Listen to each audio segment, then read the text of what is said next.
give a hand for one amazing Janina Bąk.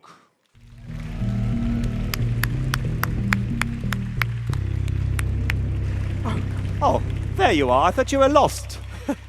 Okay, so yeah, I actually told Piotr that I would like him to introduce me with a Texas accent. He did a Scottish one, but still good enough. My name is Janina Bąk, and I'm a founder of two most playful brands ever, Janina Daily and my newest baby, Play in DNA. Our KPIs, knowledge, play, innovation, and that's exactly what we will talk about today. However, we will start from a very different question. We will start from a question, when is it okay to give other people electric shocks? Because, of course, there was science behind it. Timothy Wilson, one of the psychologists at the University of Virginia, conducted a very interesting experiment. He grabbed a bunch of volunteers and decided to give them an electric shock. And he actually got a grant money for that, if you're wondering what happens with your taxes, so to do exactly something like that. So he had this button, and each participant was approaching this button. And when they did it, they were given an electric shock, a meaningful, a painful electric shock.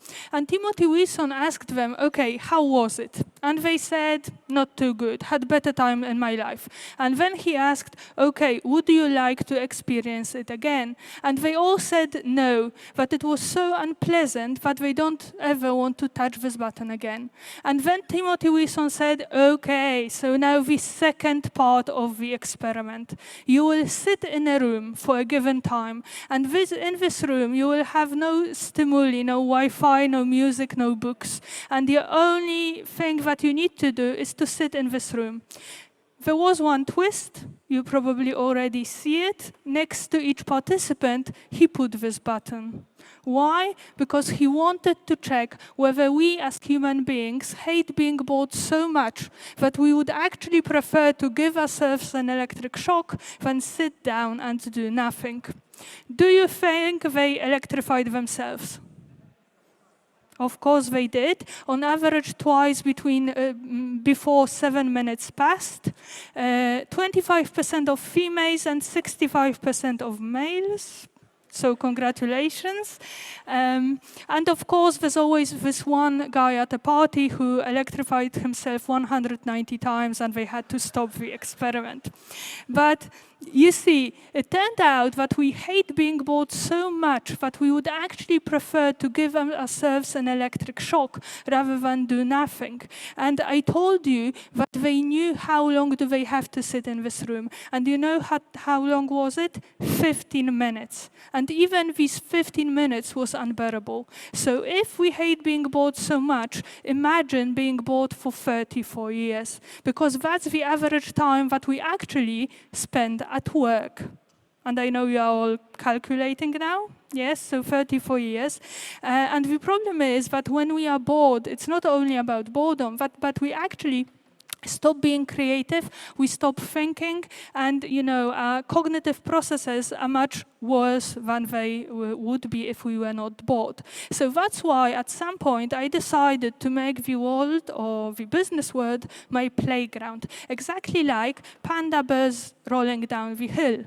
Because I asked myself a question, okay, why do animals play? Why kids play? And most importantly, why do we stop playing as adults? Because actually, play gives us a unique opportunity for self-development. It creates safe space to practice some skills, to connect interpersonally with different people, and a safe space simply to be creative. And this makes play important in every setting, especially the business one. So let's talk about creativity. That's what I mean, that creativity is your intelligence having fun. So it is a state that we all want to aim to.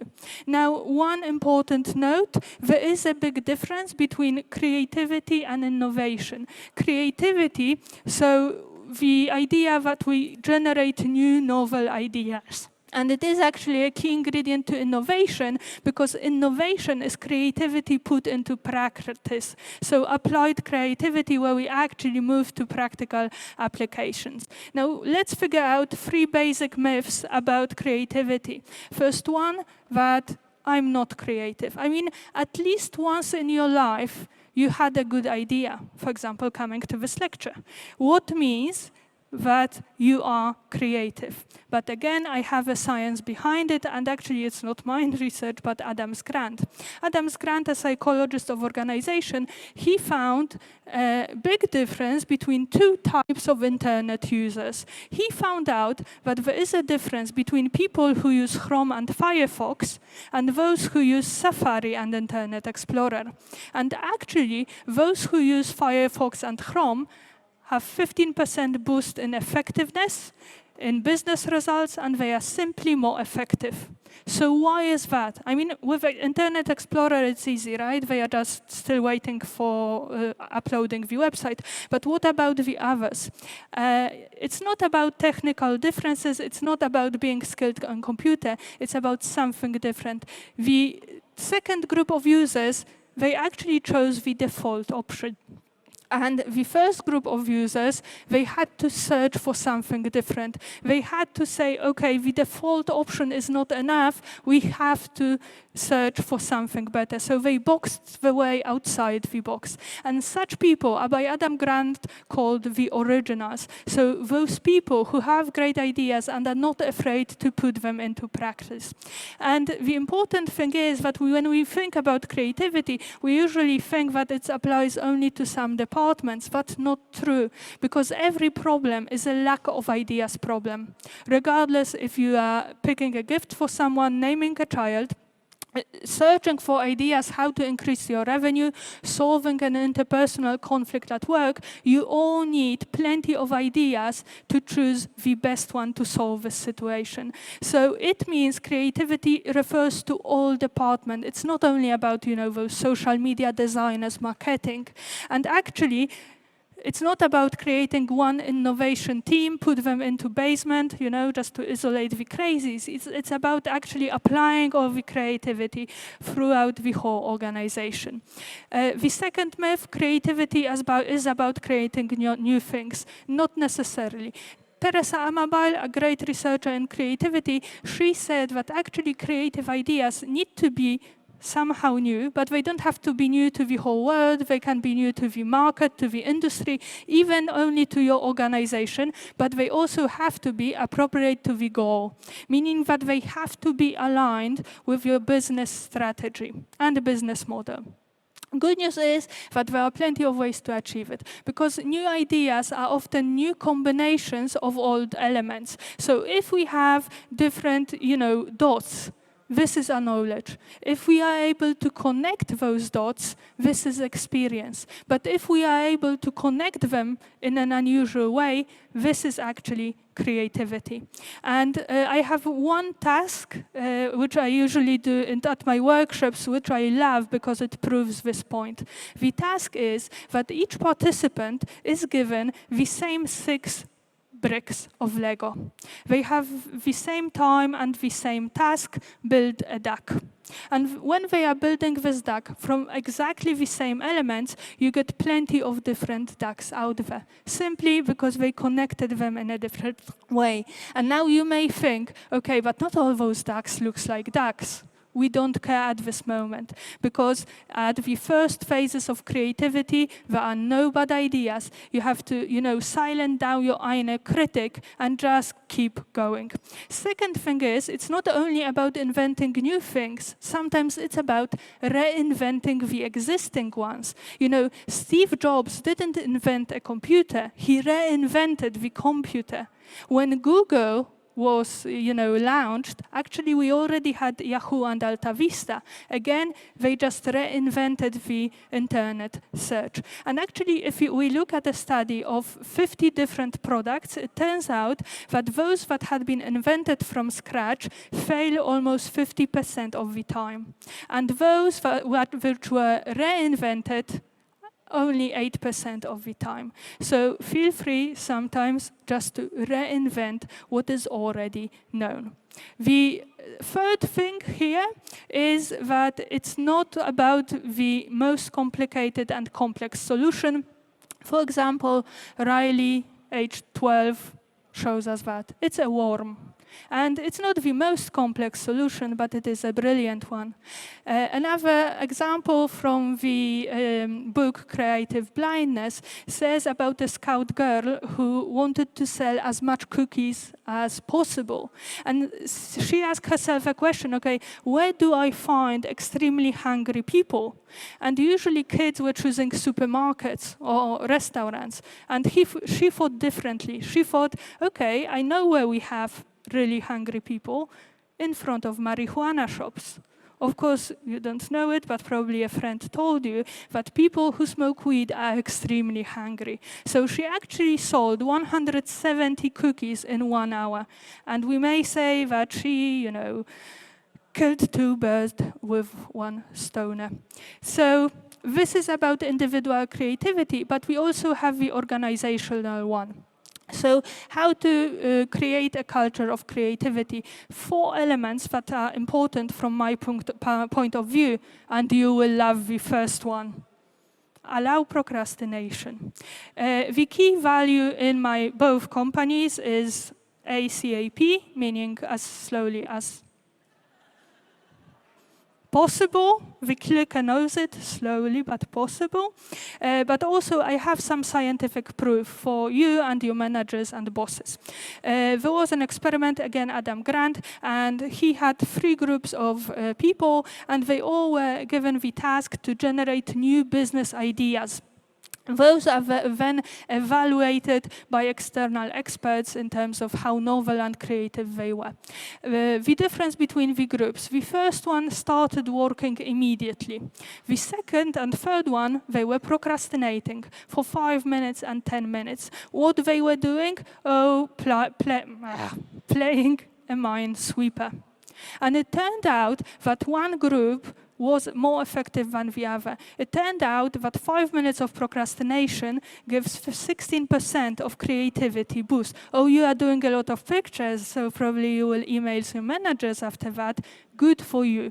It's just 2 constraints that you need to remember about. First, okay, at some point we have to start working because, we all wrote down a master thesis, so we know how it looks like. And also the second constraint is that creativity boost happens only when we are told what we will be working at, and then you start procrastinating. Why? Because the task is still active in the back of your mind, and your brain is always playing with different ideas. Actually, in psychology, we call it priming. So it describes how ideas prompt each other later on without us actually consciously thinking about it. So for example, if you decided to buy a red Fiat Multipla, probably if you go out on a street next day, everywhere you will see red Fiat Multipla. Why? Because you simply started to notice them. And it's the same with all the ideas. What does this priming mean for your organization? Simply that before you start any idea generation, you need to draft an innovation intent. So articulate your goals and make sure that all your creativity actions are aligned with your business strategy, unless they are just warm-up exercises, so it's okay. There are 3 companies who actually make good use out of it. So they actually allow the employees to dedicate some time of the work time to whatever they want to do. Whether it is recording a podcast, whether it is just decorating the office or talk to other people or read a book, it doesn't matter. Because, when we dedicate some additional time to our employees, maybe they are doing very different stuff that we are used to them doing every day, but still they are solving the problems unconsciously. And secondly, keep in mind that, every dead body on Mount Everest was once a highly motivated person, so maybe calm down. And Creativity is a slow cooker, it's not a microwave. So first, allow procrastination. The second important component is that you need to create safe space. And here I would like to introduce you to a very important business metric, idea flow. Idea flow is the measure of how many solutions you are able to generate to solve a problem. Important thing here is that in idea flow, it's all about quantity and not quality. We are not thinking whether ideas are good or bad. At this moment, we are just trying to generate as many ideas as possible. Why? Because ideas are resources. And then, if we have plenty of ideas, there is the higher probability that we will be able to choose the best one. Also, let people be wild, and if they find a good solution, tell them to keep going, to think further. And I have another example from my workshop. So if you give participants 9-dots puzzle, in which they are told they have to, connect 9 dots with 4 straight lines or fewer, at start, they solve this problem like that. What is, of course, totally okay. You actually have to, step outside the box, literally. But then I tell them, keep going. And they develop solutions like that. Again, the dots are connected. Or my favorite person ever connected the dots as that. And that's actually also an important lesson on creativity, because creativity sometimes means disruption. So we know that every good solution needs at least 2,000 ideas. James Dyson, before his vacuum cleaner entered the market, did actually 5,000 prototypes. And of course, it's hard to generate 2,000 ideas by one person, but it is totally possible to generate 2,000 ideas as an organization. But make sure that in this generating idea process, people feel safe to speak out, to disagree, to share with their ideas. Why? This is a lesson brought to us by a cup of coffee. Richard Nisbet describes an experiment in which he opened 2 coffee stands, self-service coffee stands. So you are allowed to pick up a coffee and then put the money, exact amount, into the box. There was a twist. In front of one coffee stand, Richard Nisbet put a coconut. In front of the second coffee stand, he put a coconut. And the difference was that one coconut was actually better in collecting money than other. In front of one coconut, people more often put the exact amount in the box. If they didn't have the correct amount, they gave even more. And less often, they actually left without paying. And do you know why? Because this coconut looked like that. It had a face, and it turns out that when we feel observed, even unconsciously, even by a coconut, we behave better than in this situation where we don't feel observed. And it's actually good if, being watched means that we actually pay for coffee, but it's not good if it means that we feel being watched and we are afraid to actually state our idea in the organization. Also remember that when it comes to creativity and inspiration, these departments don't matter, position, titles, hierarchy. Everyone has the same say, and each idea is equally relevant. Okay, so create safe space. And now my favorite one, allow failure. The survey of Ernst & Young asked whether the participant of a given organization actually think that the organization is tolerant of failure. 79% of C-suite executives said yes, it is. 25% of entry-level employees of the same organization said, yes, it is. So it's really not aligned. And we should remember that, yes, innovators fail more often simply because they try more often. And also remember that when you fail, when your products fail, failing is actually less frustrating when we make it a teaching moment, and plenty of company does it. So we have a website called killed by Google, where you can find all the Google's product that didn't work. And it actually is a relief, because you think Google, this crazy successful company, but even they made mistake. Or Ben & Jerry's, best ice cream as ever, they introduce plenty of new flavors to the market every year, but some of them don't work. So they created something like Flavor Graveyard, where you can see all the different flavors that didn't work, and they have their own gravestone and also a post-mortem poem.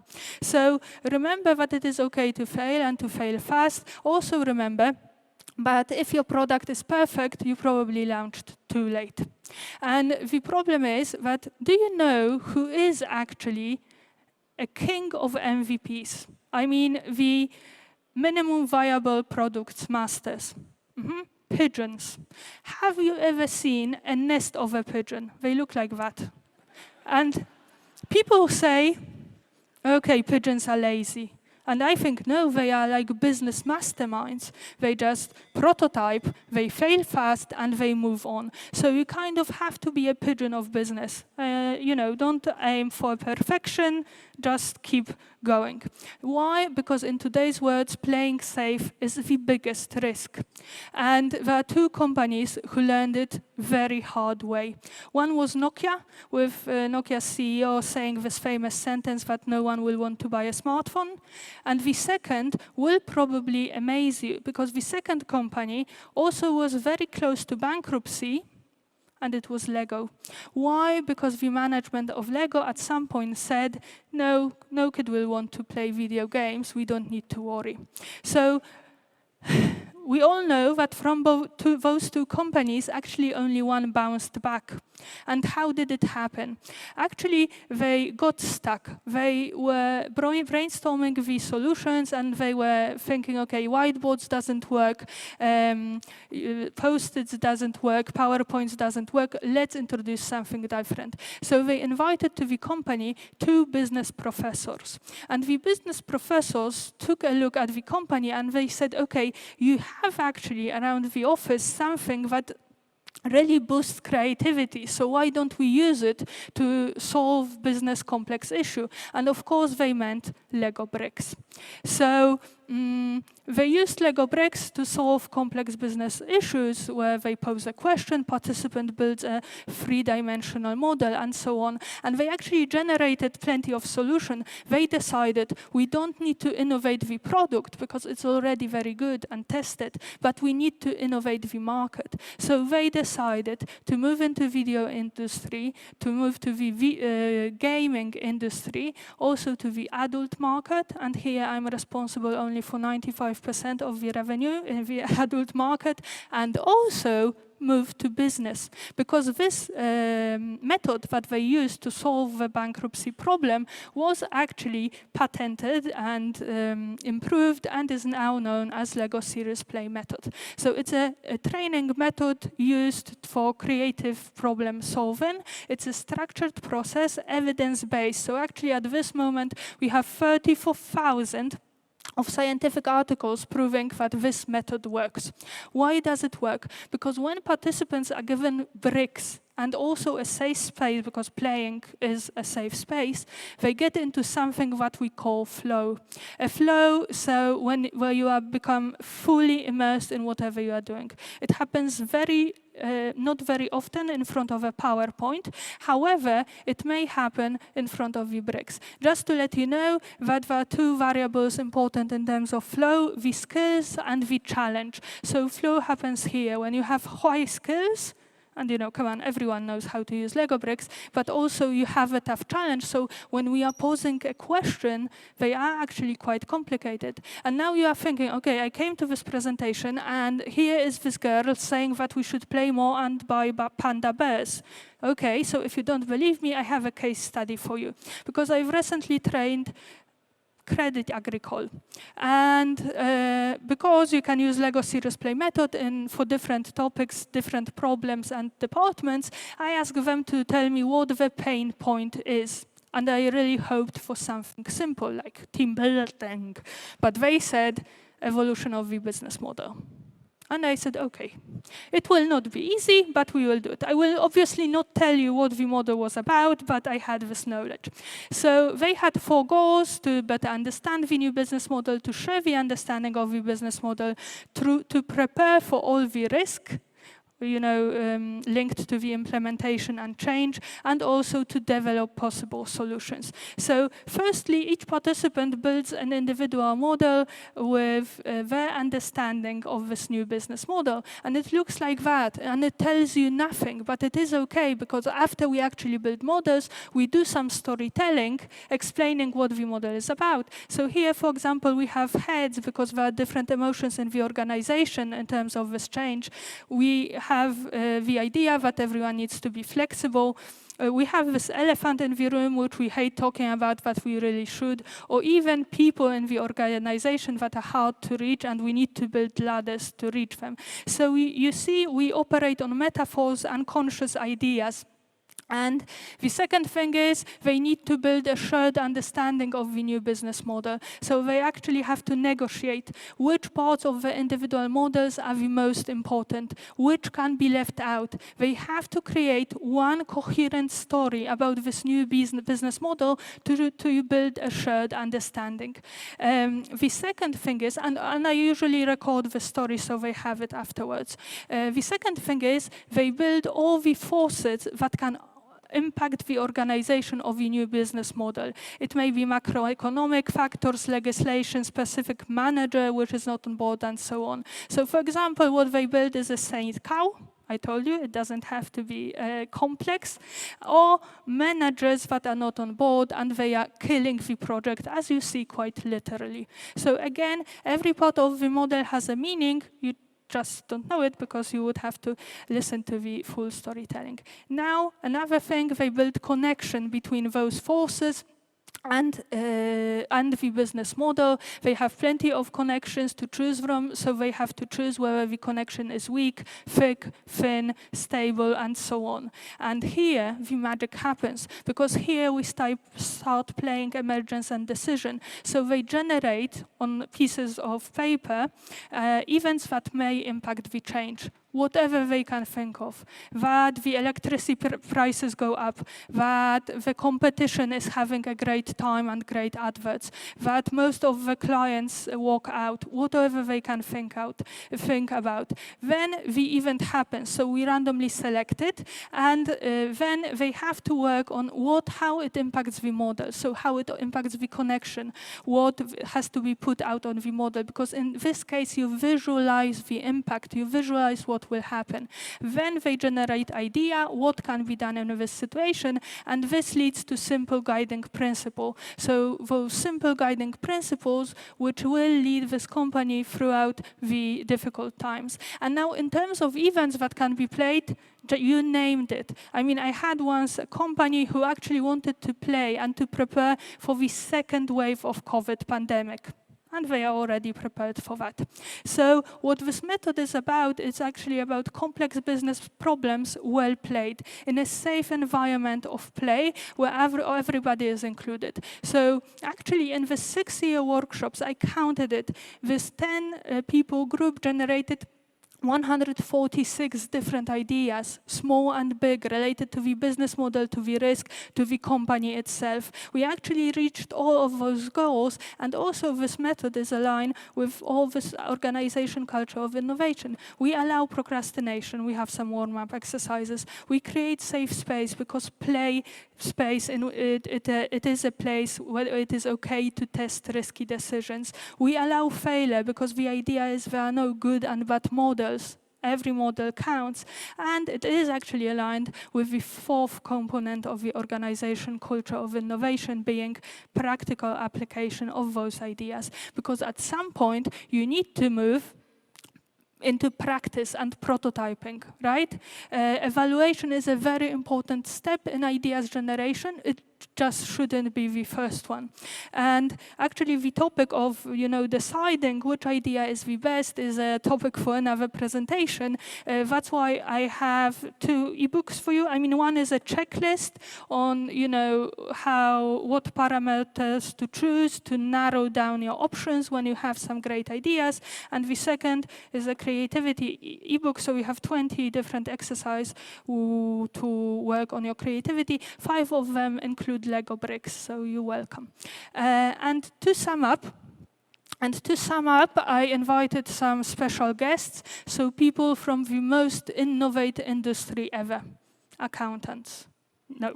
If your accountant is creative, be careful, but actually scientists. So here's Galileo, and together with other scientists, he will just sum up everything I said. So first, allow procrastination. Isaac Newton discovered the law of universal gravitation while lying under a tree and not running a triathlon. So give yourself a time. Second, allow mistake. Alexander Fleming also once forgot to throw away his lunch, and thousands of people saved by his penicillin are grateful for that. And the third thing is create a safe space which actually boosts self-confidence. And now how we can boost self-confidence? We have great trainers of self-confidence around us. Who? Of course, kids. So Ken Robinson, a great teacher, actually told in his TEDx a great anecdote. He said that there was a drawing class in kindergarten, and kids were told that they can draw whatever they want. So they were drawing different things, and the teacher was going around the classroom asking the kids, okay, what are you drawing? And once one girl said, I am drawing the picture of God. And the teacher said, okay, but nobody knows how God looks like. And the girl said, they will in a minute. So that's a self-esteem that I wish to all of you, and remember, play is the way. And if you didn't get the ebook or you have any further questions, just catch me on my email or websites. And thank you very much.